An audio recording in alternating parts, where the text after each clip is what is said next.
thank you all for coming.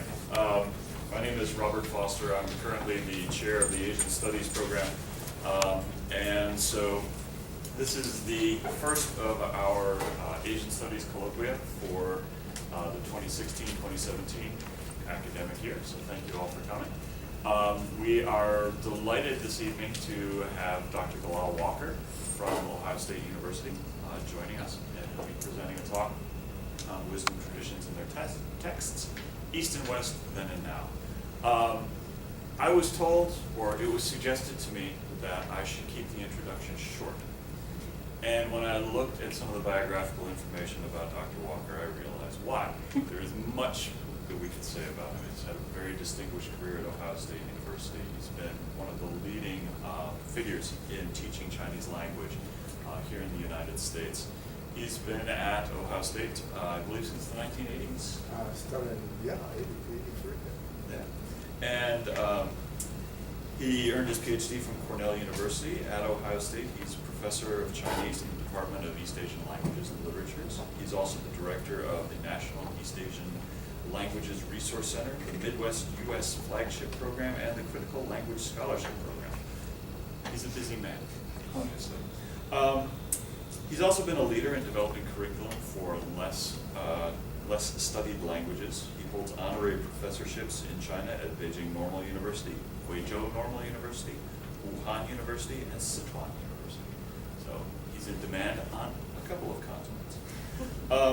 He has numerous awards, but I'd just like to highlight two of them. In 2012, Dr. Walker was awarded the Walton Lifetime Achievement Award by the Chinese Language Teachers Association.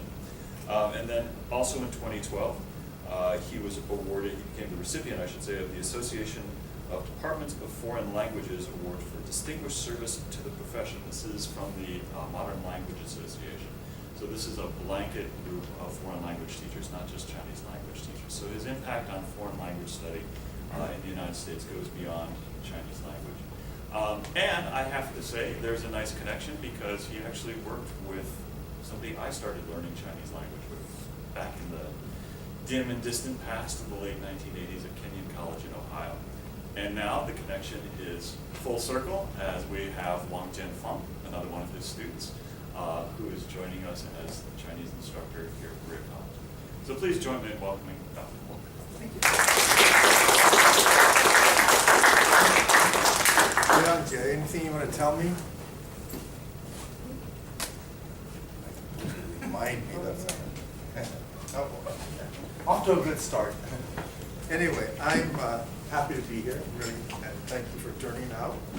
Beautiful day, a little warm for my standards, but I'm from Colorado, so heat I don't work too well in heat. But I've heard about Berea College for years and years. Your college, when you're in sort of a national council where people are talking about higher education models and things like that, Berea College comes up quite frequently. And so I've heard about Berea College for years and years. When Wang came here to be a Chinese language teacher, which incidentally, she's a really good Chinese language teacher, so you're really lucky. She's really serious, so you really do have to learn Chinese. But when she came here, I thought, well, that's just wonderful. I had this opportunity. I think she greased the slide. So I feel very honored and happy to be here. Actually see the place with my own eyes. I'm going to just start talking quickly because my problem, if you get up, my problem has never been filling time talking about stuff, so I have to move along rather rapidly. So I'm going to start off with this one thing. I usually, when I'm giving general talks, to tell you the truth, most of the time I'm talking to high school students or to middle school students. And just because I actually think it's probably better to talk to them than to talk to Rotary clubs and things like that. But one of the things I always tell them, I say, by the end of this talk, I'm going to put the most valuable object in the universe in your hands. And then I tell them a little bit. Somewhere in the talk, I talk about their brain, on the brain. And then, of course, I tell them by the end of the talk, put your hand on your head. And, most of the time, it just ticks them off. They don't really appreciate it. Last time I did this, a kid came up afterwards, and he looked a little dejected. And he said, well, I was kind of hoping for a net. Somebody had stole his baseball net. He thought we were going to replace it. I guess we did eventually. But the thing about what are we going to talk about depends on just some concept of the human brain, the magnificence of the human brain, the most complex structure in the known universe. And the other these are some interesting facts. These are kind of randomly selected facts. If you ever want to pass some time, or you're going off to a party or something, you want to drop a few tidbits, just look up facts about the brain. And then you'll find stuff there you never knew, can't quite comprehend anyway. But the one is that the brain consumes so much energy. When we were doing research and reading, I came across this thing that said, a person reading a book burns up more calories than a ditch digger. I don't know if that was true or not, but using your brain does consume a lot of your energy with your body. A lot of your body values your brain, even if you know. The size, the connections, the complexity of the human brain is beyond the comprehension of the human brain to understand, right? It's these tremendous numbers, that many connections. Usually I don't know about you, but have a hard time grasping large numbers. For example, a billion. I have a hard time understanding what a billion is, but thanks to my Mac dashboard, I managed to find out. For example, if you have $1 billion and you spend $1 billion at $1 a second, how long does it take you to spend that $1 billion? Do you have any idea? Anybody? About 33 years. 31.6. That's good. That's the best answer I ever got. According to Mac dashboard, maybe you're right, but it's 31.6.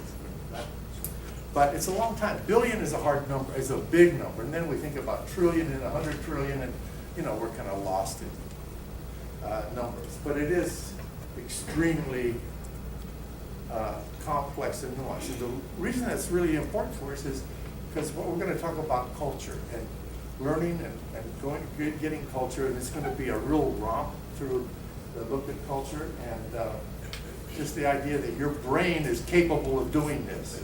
That's the one thing. And then the other one, the final one, is my favorite, because we have the phrase fathead, right? What does fathead mean? Somebody calls you fathead? You're dense. Huh? You're dense. Yeah, your brain isn't working, but it turns out that that's what your brain is. Somebody says calls you fathead, I guess you just say thank you very much. That's good. But I think that's one of my favorites. I want to go the other way. Jeez. I need your help. We're going to talk about culture. And usually I think culture is extremely important. We teach, I spend my whole career basically working with people going between cultures and going between languages. And I always think culture is so important. If you understand what the culture you're dealing with is asking you or expects of you, it's a lot easier to learn the language. Because once you know what the culture expects and use the language to do that, you really remember a lot better than if you're trying to remember lists of vocabulary or structural information and that sort of thing. So I think culture, I just look at it this way. Most of education is focused on freeing you from your culture, not making you a captive of your culture. And that's the way I look on it. When I teach Americans to interact with Chinese, our goal of our language program is our Chinese students go out and work in Chinese organizations with Chinese. And that means that they have learned a lot about what people around them expect of them. For them to be successful, they have to. So I look at this and I just say, how do we get, and what's the important thing about culture? That culture, you go from culture to the individual. And I'm just going to say, real quickly, we can do a few. I usually spend about a month on this, but we won't do that today. Culture provides context. There's certain things in cultures that you can do in one culture you can't do in another culture. The one I always use as an example is how to be a host and how to be a guest. In Chinese culture, if there's a hosting or guesting situation, the host makes all the decisions, right? You go, you sit down, they tell you where to sit. They put things on your plate. They ask you, what do you want to drink? You say, I want a Coca-Cola or something like that, and they give you baijiu, they give you the liquor. That you try to, I spend a lot of my time avoiding that stuff, but I haven't been that successful. But there's certain contexts. When Chinese come to the United States and they're being hosted, Americans generally think, I give the guest choices. You want to make if you have a Chinese person that is annoying you and you want to make them uncomfortable, take them to a restaurant. Then they will ask, they have to make all these choices. What do you want to eat? How do you want that cooked? Do you want a potato with that? What kind of potato do you want? You want baked potato? What do you want to put on the baked potato? About that time they lose. They just give up. I'll take what that guy gets. But that's, Americans are really, from my Chinese perspective, Chinese friends perspective, Americans are very weird that way. Just if you want to invite me out, I'll sit down and just tell me what to do. But that context doesn't work. If we want to do invitations in China, you can't do it the American way and expect it to be successful. So you have context. If you know context, you know meaning. That there are certain things. You can take any sentence, change the context, you change the meaning for that context. You can play around with that a lot. Meaning produces intentions. If I know what you mean, I know what you intend. So intentions, interpretations are kind of reflect, the two sides of the same coin. If I know your intentions, then I can interact, I can form a relationship with you. And if I know your intentions, I know you as an individual. So I always say that we are all products of our culture, and our family culture. So I'm not saying culture is a bad thing, you want to get away from it, but you just don't want to be captive to one culture, in my perspective. There are different ways of talking about culture. There's achievement culture, we know that. So I got a feeling achievement culture around this area is the folk arts. That's the hallmarks of a culture, the hallmarks of civilization. If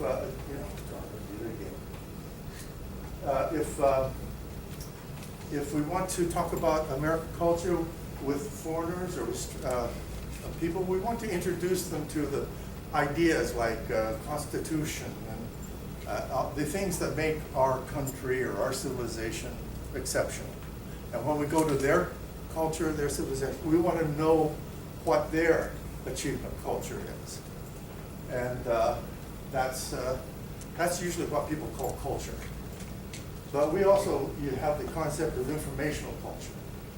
Informational culture is that some cultures, there's certain information that's really highly prized and not prized as other cultures. If you go to China, I usually end up in China in the summer sometime in July. I open up the newspaper, I see story upon story upon story about the entrance examinations. They have such coverage of entrance examinations. You would think it's like football. You know, they cover who's making the high score and who made the highest score in the history, and they cover entrance examinations as if it's as important as football. Can you believe that? They say nothing about football, and if they do, it's soccer. It's not olive ball. It's Americans. One of my Chinese friends said, "The trouble with you Americans is you are an olive ball society in a soccer world." Figure that one out. But it made a lot of sense to me in terms of, especially when you do business between Americans and Chinese. But we also spend a lot of time on behavioral culture. When you learn another language, you learn to behave in different ways. So it means if you're behaving in different ways, does it mean you're a different person? Yeah. It means when you go to another culture, you really have to construct a persona for that culture. I have the conceit that in English, I'm a very humorous guy. You may not think so, but I think so. But I have learned in decades of interacting with Chinese, and in Chinese, I am not humorous. When I try to be funny, it just never works. I do it all the time now just to prove my point, but it just never works. And then we're talking about tradition. I won't get too much. I just say, tradition is just repetition. What we repeat in serious ways, it become our traditions, and what we end up with as what we associate with our cultural traditions. And we talk about, wisdom. I just wanted to cover the title here. We make a distinction between information, knowledge, and wisdom, right? Information is, we're all flooded with information, right?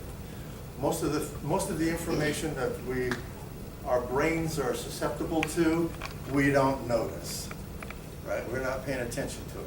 But some information sticks into kind of a structure, and that we can refer to as knowledge. A lot of people who work with computers or doing robotics, they're doing knowledge engineering. They're trying to create these structures of knowledge that will determine certain kinds of mechanical behavior. But wisdom is on a different thing. And wisdom is what especially those of us working with early China, that's the knowledge that we use for action, for putting to use. So whatever tradition we're in, there are wisdom traditions.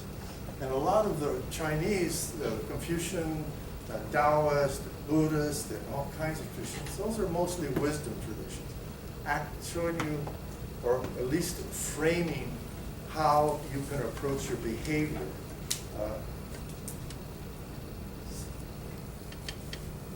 Okay. And so another concept I want to do is text. This is from the famous Dr. Jianfeng Wang, that readers are essentially ever-evolving products of the text that they embody.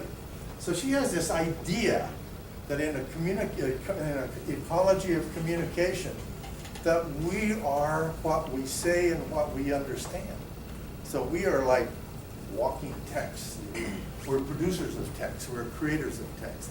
What people remember of you are your texts. Well, sometimes we can say stories too, but the text, we can think of ourselves as human beings as being producers of text. Now, if you find this idea a little awkward or difficult, I would just choose you to go look up Professor Wang, and you can, hash it out with her over the next year or so. Some of you are here freshmen. You got a few years to work that out if you want to. Okay, where do I? Okay, so to look at traditions, though. I was just saying the great traditions of the world kind of vary. And here's one, the Hindu, the first line of the Hindu text that I was looking at is, come Agni, praised with song to feast and sacrificial offering. And then the Judeo-Christian Islamic, in the beginning God. And then there's the Confucian. It starts with learn. All right? That's pretty remarkable. If you look at all the beginning texts of great traditions, starting off with just the idea of learning is pretty amazing to me. But I think that first sentence has two things. It has the idea of learning, to learn, and yue. Now, those of you who know Chinese know that in modern Chinese that's pronounced shuo, meaning to speak. But I guess Chinese really love to speak. Before that was the rating of that is yue, meaning to have pleasure.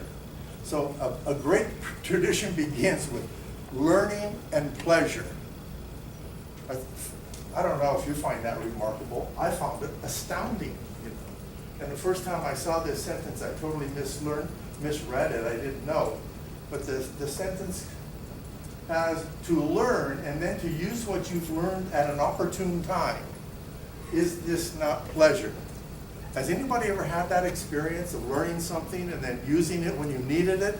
And you don't need somebody saying good job, right? We've got brains that reward ourselves when we do it. And so whether you're playing tennis or you're writing a decent paragraph or whatever, whenever you do, you learn how to do it, and then you do it when you need to do it, when it helps you. You feel satisfaction, pleasure. So just think, we think of Confucians as very strict and very, these people, they're very somber type. But when they the starting of that is they're after pleasure. That's what they're looking for, which I think is pretty good. So you have this on being human. The first three sentences of the Confucian Analects. And the first one is that your brain is going to reward you for learning to do something and doing it when you need it. That's just what it means to be a human being. I raise dogs. I don't think my dogs ever get too much pleasure on doing something that we've taught them to do or trained them to do. But we as human beings, we're rewarded with this capacity to amuse ourselves by learning. Of course, there are other ways, but this is one way. And then the other one is to have a friend come from afar, is this not a delight? So they're still interested in enjoying themselves, right? And having a friend come from afar means we value, there's value of relationships. Even if you're separated by distance and time, you still value the relationship. And if you manage to meet up with your old friends, you feel a delight. And then finally, to not be known by others and to not resent it. Is this not the ideal person? So for those of you who are looking at the thing, there's this ideal person, it's called a junzi. And it's a complicated concept, but you could figure it out. But it just means somebody who actually meets all expectations, I guess, in a way. But to be able to not feel resentment when somebody doesn't recognize the wonderfulness of yourself. That's a high virtue. So now that you can learn all of these, you know how you fit into, how to be a decent human being, yes, according to the Confucians. There's a lot of things, everything, I just want to make, everything that we are or do think, we've learned somewhere. So you just do a lot of, everything I need to know I learned from, and the famous one is I learned in kindergarten, right? Everything I need to know I learned in kindergarten. So there's all the other ones. Some of my students supplied. I learned from my dog, I learned from my cat, I learned from Star Trek, I learned from Harry Potter. And then this one is on my own, because I turned in a paper once called, at Cornell University, they had very high standards for literary criticism, and I turned in a paper saying everything I need to know about literary criticism I learned from refinishing furniture, and the professor was not amused. So not only am I not funny in China, I'm not funny at Cornell either. The other thing about us human beings is that we're herd animals. Does everybody know this guy, Mr. Bean? I use him because if you fly in an airplane in China and they show a video, they've always got a Mr. Bean video, so I think, there's some. But if Mr. Bean shows us, if you're not part of the herd, which is behind him, you are not happy. You gotta fit in. How are you gonna fit in? And we do this all the time. A lot of what we do, a lot of what we're learning. In fact, as you can say, learning another language and learning another culture is a long, extended act of socialization. We're always trying to socialize into a group of some sort. So, group plus behavior gets us to our identities. And that, one of the things I know that all of us probably have the experience of adjusting our behaviors from one group to the other. If you have a study group, or you have a lacrosse team, or you have a prayer group, you behave differently around when you go from one group to the other. You even speak differently, you have a different dialect, maybe. But you behave differently from one to the other. And we always tolerate different behaviors from people. So if you know your professor in one environment, like in class, and then at some point you meet your professor in another environment, that professor is much more charming and less daunting, especially when he or she doesn't have the ability to give you a bad grade. That person becomes much more approachable and whatever. So whenever we change group, we tolerate different behaviors from the same people. We know that is not unusual. And the groups, that we don't have to have groups that, you don't have to be in the same place at the same time. You can have a friend from afar and still be have a relationship with them. The Chinese English use the term netizen. Does anybody in here ever use the term netizen? You. What? Where did you learn that? Korean, social media. Oh, Korean. Yeah. East Asia is where I hear it.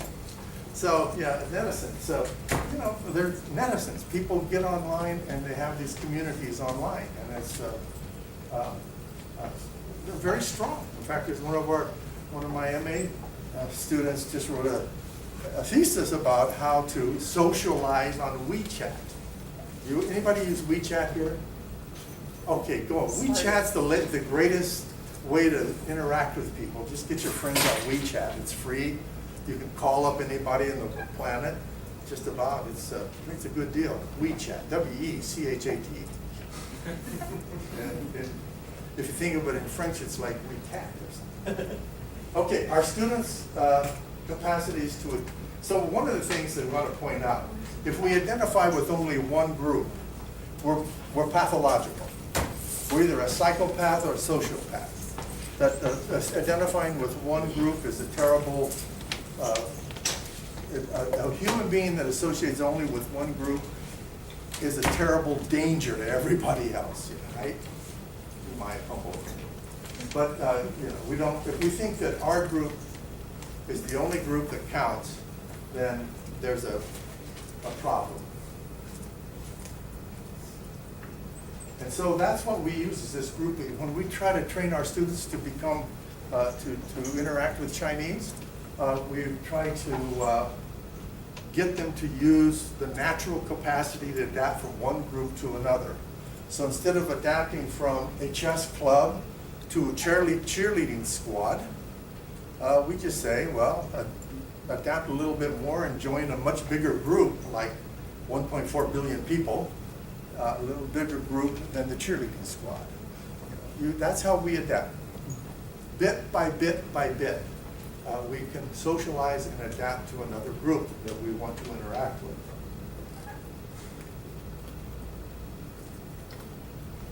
So my undergraduate was UT. I happened to see this guy in a hotel, and I thought this is maybe a pathological case of group identity. I don't know. He turned out to be a nice guy, actually. Here we go. But I have another, sometimes this capacity to interact. And I, Oh, come on. You try again. No. Well, somebody's gonna help me here. Where is it? He was here. He was just here. Oh, there. and I, here I want to speak directly to the young people who may be listening. This is why I take a drink. You know, in our lives, we all have many identities. We are sons and daughters and brothers and sisters. We're classmates. We're Cub Scout, troop members.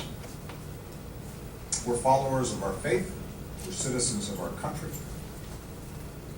And today, there are voices in this world, particularly over the internet, who are constantly claiming that you have to choose between your identities. As a Muslim, for example, or an American, do not believe it. If you're ever wondering whether you fit in here, let me say it as clearly as I can, as President of the United States. You fit in here, right here. You're right where you belong. You're part of America too. So I always like to be backed up if somebody's more articulate than I am. How do we get some? We're gonna spend a little time, and then I'd like to, if there's any, is there any chance we're gonna have a discussion in here? Sure. Okay. I'll try to, I'll cut off the last part, but here is, for those of you who are in Japanese studies, this is like a study. How do we get acclimated to our culture? And some of the texts that we produce have been studied. For example, the difference between Japanese mothers and American mothers when they're playing with their kids. This is a famous study at Stanford University.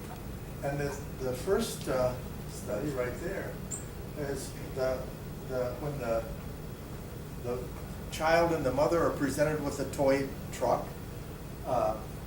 they play differently. So what's the American mother, as a typical one, points to the object and explains what the object is. So, you know, my kid's gonna play with a truck. By then, I want him to know that it's a truck. That's it, that's important. So we're grooming little essentialists in our culture. And the Japanese mother, she does something, she does it different, you know. Hi, what does that mean? Here it is, vroom, vroom. Hi, dozo, I give it to you. Hi, konnichiwa. Now give it to me. Oh, that's good, thank you. The whole thing turns into a relationship building exercise. So a lot of time, you know, you do this for the first 6-7 years of your life. You're socialized by your mother in a particular way. It's going to impact about how you are looking at the world and how the world might look different to you than to other people. So whenever I have a class, I have a lot of Chinese students in my class, and I want them to get involved. I want them to talk like, from what I've observed, Berea College students like to talk a lot. That's good. If I want my Chinese students to do that, I have to acculturate them to that, because they don't do that in a classroom situation ordinarily. So we have to understand that they're not going to come with that idea of discussion. So here's another text. Anybody recognize this picture? Okay. This is like the most famous picture of the 80s from China. It's Tiananmen. And after that picture, we could have a discussion, but I don't have time for it. I'll tell you what discussions we've had in the past. Whenever I used to show this picture to every new incoming student that I had. And if the student was American, I'd ask them, well, have you seen this? What is that about? The American would always start, the American would always start here. This guy is standing in front of these tanks and stopping them. But if it was a Chinese person, they would always start here. there were these tanks. And there's this guy standing in front of the tanks, and the tanks aren't running over him. The tanks are very polite here. They're not running him down. They could easily do that. But it's almost here. You can look this up on the internet and try it yourself. Chinese always start talking about the tanks, and Americans start talking about the person. Another example is from Richard Nesbitt. If any of you are interested in things like this, Richard Nesbitt has a book called The Geography of Thought. And he's done some clinical studies looking at how Americans and East Asians and Chinese and some Japanese, how they interact to the same thing. So given this picture, and I just tried this out in a class the other day, and it seemed to work this perfectly. Probably not here, you guys are probably exceptional. But if you ask an American, what is this picture of? What is fish doing to fish? And Americans will say, okay, the red fish is leading the fish. The Chinese will always say, these fish are chasing or following the fish. So this is something that's actually really important. When I read this stuff in Nesbitt, I understood something that really bothered me. And that is, if I were lecturing or I'm teaching a class that has Chinese and American students in it, and if we have any kind of debate, so you make a point, you put together a real cogent objective view of the world that nobody could resist, right? And some unexpected person in the back comes up with a totally contradictory cockamamie idea. Okay, that happens from time to time. Okay, so what happens? You ask the American students to, indicate which part of this debate they favor. The worse the person's, the bad argument makes the Americans' approval of the first logically cogent, professorial delivered argument, makes it much stronger. They agree with it. And almost always, you ask the Chinese students to do it, they try to combine the bad idea with the wonderful idea that their professor gave them. And I used to run into this all the time until I read Richard Nesbitt. So I don't know, you might, if you have, multicultural classes, you might think about this a little bit.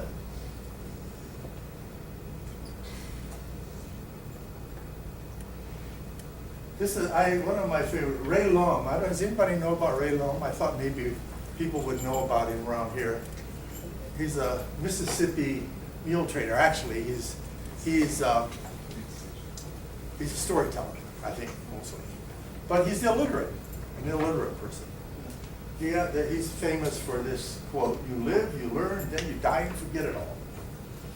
And I think that's clever, it's nice. It has a certain kind of, satisfying cynicism to the whole thing. But I think, I always think that Ray Lum, even the fact that he's a really good mule trader, got it wrong. And that is because he was illiterate. He died and he forgot it all. But most of us are not illiterate, and when we die, we leave a lot of stuff behind us, different ideas, different memoirs, books, videos, whatever. A lot of memory left behind. We don't die and forget it all, but maybe when he says you forget it all, maybe that's what he's talking about. But here's the step of learning that I think, when you're going from one culture to another culture. And that is, you go through a process that is almost uneery if you're a language teacher. That people come in to a class, or they're going through a beginning Chinese class, they don't know what they don't know. They just don't know what they don't know. They don't know that if you're going to invite a Chinese to dinner, that you have to, if you want to make them feel comfortable, you have to make all the choices for them. They don't know that. And they don't know that if you see a stranger on the street, that you don't greet them. You know, if you're an American, you walk down the street in China and you say ni hao or greet people. Or if you're in Japan and say, you know, konnichiwa to strangers, they think you're probably touched. They're a little crazy. They think something unusual is going on here. You don't greet strangers. Americans are the odd lot here. We greet strangers and just drive a lot of foreigners crazy. They don't know what we're up to. Then at some point you get to know that you don't know something. Textbooks are good for telling us that. And you get to know that you don't know, and then you get to the point where you know that you know. And we're usually pretty happy with that. But when we're asking people to learn how to communicate, we want them to get to the point where they don't know that they know. That they do things without thinking about it. They're greeting the right people without premeditation. They're using the right language without thinking about it. That's how we use grammar. My definition of grammar is, I know English grammar because I can begin a sentence and end it without premeditation. I don't have to think about how I end sentences. Now, the grammar doesn't mean that my sentence is any good or that it makes any sense or it wouldn't get me in trouble, but it's still, the grammar gets me through the sentence structure pretty easily. So there's a lot that we all know that we don't all the time. I think I will skip this. That's about a 20-minute discussion. So, the point I guess I'm trying to make is we go through a lot of process of learning, and we learn a lot of things. And a lot of what we know, we have learned, but we have forgotten that we've learned it. So Ray Lum is a little wrong. He said, we live, we learn. I think there's a little bit. We live, we learn, and then we forget we learned. And we think, wow, everybody knows that. That's common. I mean, it's just the way the world is.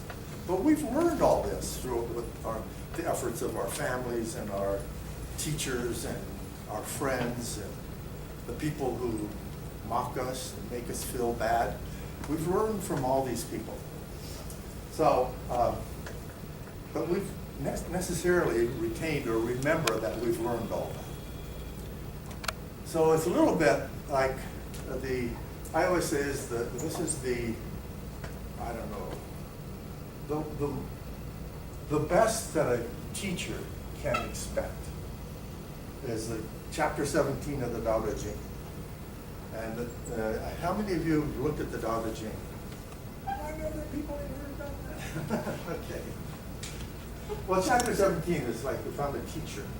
This is what we kind of expect. And it always says, usually when you read a translation of Tao Te Ching, they think this is about politics, but in reality there's no subject there. It just says, at the best we know they exist. Actually, other versions of the Tao Te Ching says, at the best we don't know they exist. So at the best we know they exist. Next best we like them and praise them. Next to that we fear them. The worst we revile them, right? So whatever you're doing, you're the best teacher, they don't even notice that you're teaching. The next best teacher, they like you and they praise you. After that, maybe the teacher can only resort to trying to put the fear of the great into people, scare them into it, and then earn the bad, people saying bad things about them. But the other thing is, when trust is insufficient, there is no trust. And this is that idea that trust is like pregnancy. You can't have a little trust. You either trust or you don't. That you can't be happy. You can't trust a little. And being excellent, they value their speech. They don't talk a lot. People who are the people who do the best don't talk a lot about it. Or let's say they talk less than we want them to. So I better stop here. Okay. But the final thing about this sentence, this concludes it. It says, when tasks are completed and matters settled, the people all say, we did it ourselves. That when things happen, from the best situation, when things happen the way they should, in your education, or in your work, or in your art, or in your, whatever you do in your work, the best thing you can hope is that things turn out really well and it seems natural. It is the feeling of naturalness that emerges. And when things happen, then people don't praise the teachers or the bosses or the politicians or anything. They just feel, oh, okay, it's just natural that it happened this way. This is the way it should have been. And there we are. That's the end of my discussion on learning and culture, and I covered about as much as I cover in about half a semester. Thank you very much.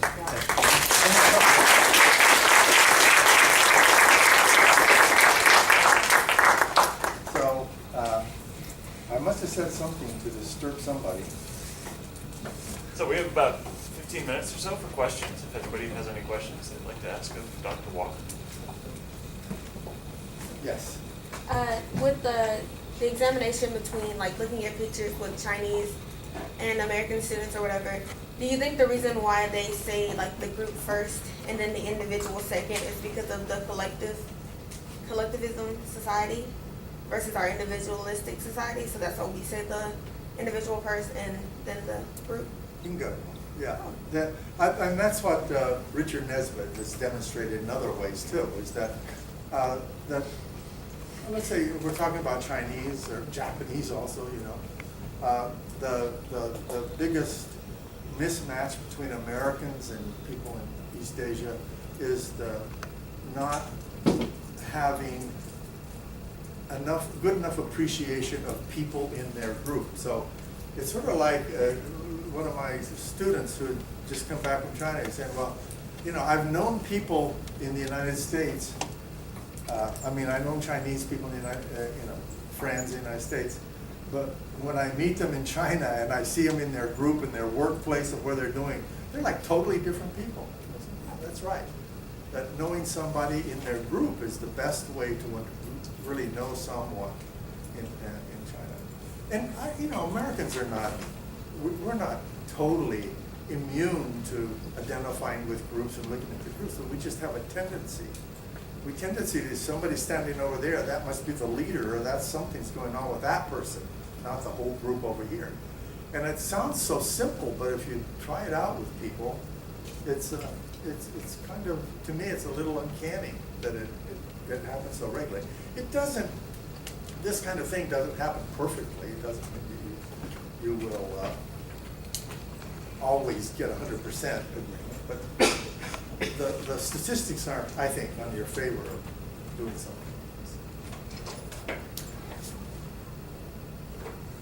Yeah. Here, okay, there. You were talking about how people have different personalities in different languages, and do you think that has to do with the language barrier or just us adapting to the different cultural norms of the group? You know, I think it's really, really distinct. If you study a language for a long time and you get good at communicating in that language, you yourself will know that you're different in that language than you are in your own language. Like, for example, I am not humorous in Chinese. Right? Well, you might not think I'm humorous in English either, but at any rate, it's pretty clear in China. I've got a whole list of failures that I can share with you. Yeah, but I think, that learning a new language, you really develop a new persona. You develop a new way of looking at things. And some of it is good, A lot of the things that you messed up in your own culture, you can kind of leave behind when you go to the new culture. That's good. But, people who are, when you're interacting with a new culture and a new language, you're at a disadvantage. Everybody around you generally knows more about things than you do. So one of the aspects of your persona is that you aren't as knowledgeable as almost everybody around you. But that's, you can learn to live with that. You do. And that becomes actually, in a way, a kind of a charm point, as the Japanese say. So, yeah, it's pretty simple. Actually, two questions also. Do you think that that when you go to China, that you're still viewed as someone who doesn't know as much? Yeah. Yeah, because anybody, I mean, if you go to a new group, right? If you go, you bowl. If you join a bowling group, you feel a little insecure, right? I don't know where to put the ball. I don't even know how to hold the ball. Why would anybody do that anyway? No, you know, that's it. But yeah, that's the great thing about learning another language, another culture. You get the ultimate experience of learning how to be another person, but still be yourself. You know, I mean, if a Chinese person learns English, they come over here, they study, they get really good, they interact with Americans, they are still Chinese. They still go home, they act with their families the way they always interact with their families. But they have an added dimension to their worldview, if you want to say.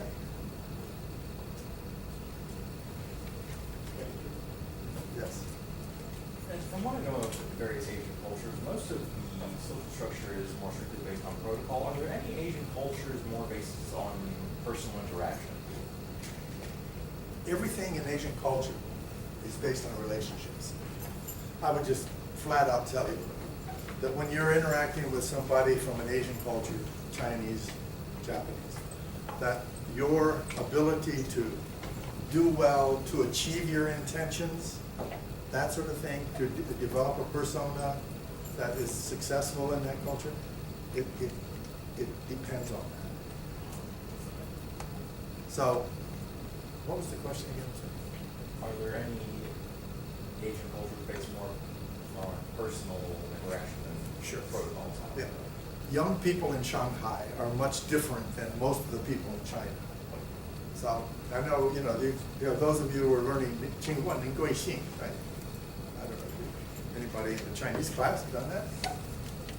I had a student come back from, he spent some summer, 2 months in the summer in Shanghai, and I was talking to him, and he said, yeah, but all the Chinese I learn in your program, the program here, they don't use it in China. And I said, for example, and they say, for example, qingguan and guixing. And I said, well, because I've been around China and I've used qingguan and guixing a whole lot, and there's a whole kind of routine, conventional exchange like that, and I've done that a lot.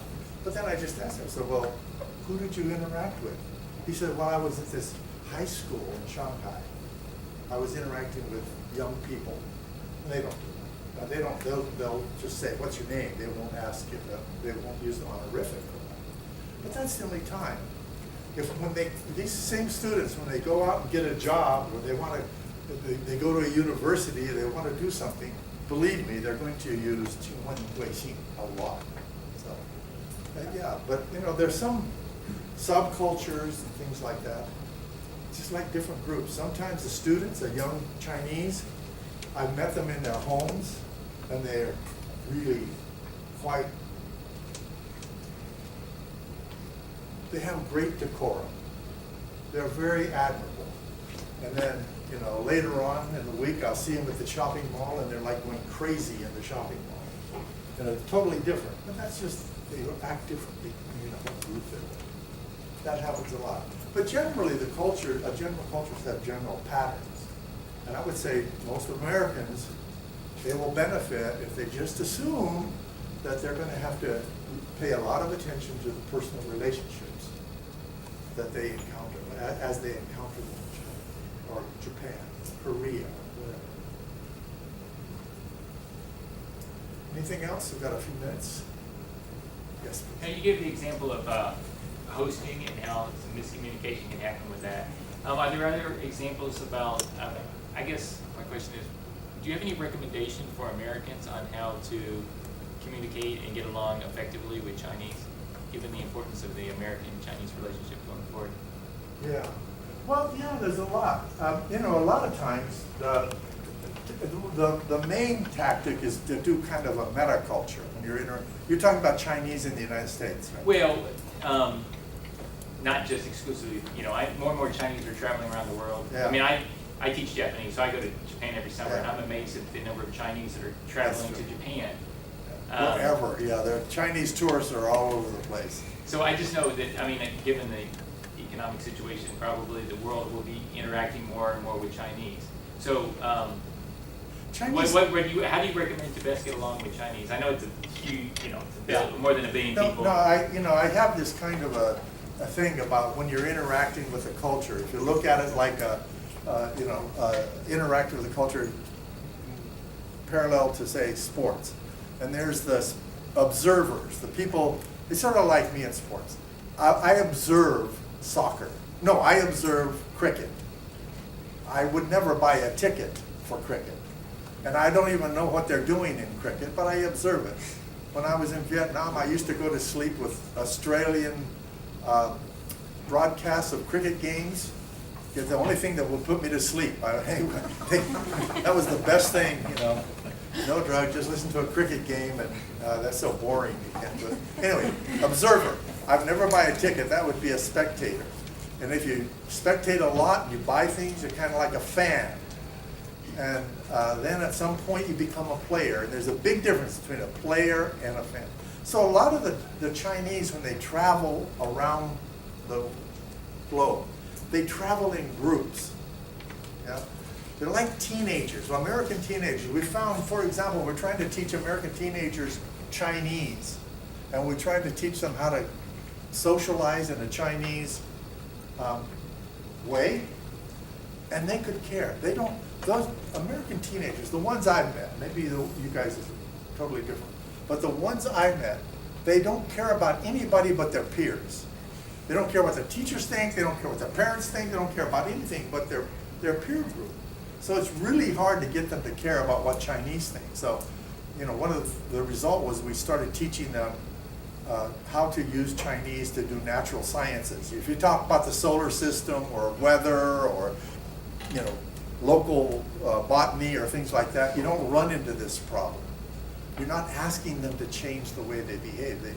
But that works really, the cultural thing works really well up to high school, and it works fine in college. But in high school, it was like against the wall. They don't adapt to it. A lot of the Chinese groups, they come from local places. They carry their culture with them wherever they go. So it's really hard to interact with those. I mean, I've met Chinese tour groups in airports or things like that. I thought, well, I'll be the cool American going over to speak Chinese to them. And they look at you like, it's just like the guy who says hello on the street to a stranger. They would think, oh, this person must be wanting to pick my pocket, or there's something going on, nothing, you can see the distrust build up. Individuals of traveling or families traveling, that's a different thing, but as groups, they're pretty, I don't know, am I right? They kind of move as a group, like a school of fish. They just pay attention to each other, and they hire somebody to take care of all that nonsense with the foreigners, even in the foreigners' land. And I tell you what, Chinese, if they're talking about the people around them in France or the United States or Germany, they always refer to them as the Waigorens. They're the foreigners, right? Chinese are never foreigners, right? It's just, the Chinese, I never heard Chinese say, "What's your Waigor? What's your Waigor?" They don't say we're the foreigners. It's just that kind of thing. It's one of the charms about the Chinese. They're so secure in their culture. I've never known a Chinese who didn't think that every human being would be Chinese if they could. And if they can't, it's a deficiency on their part. So it's just, I've learned to live with that. When I'm in China, I'm a deficient human being. But on the other hand, it's okay. It doesn't damage me. I don't know if that helps you or not. But it is really hard to meet with tourists and things like that.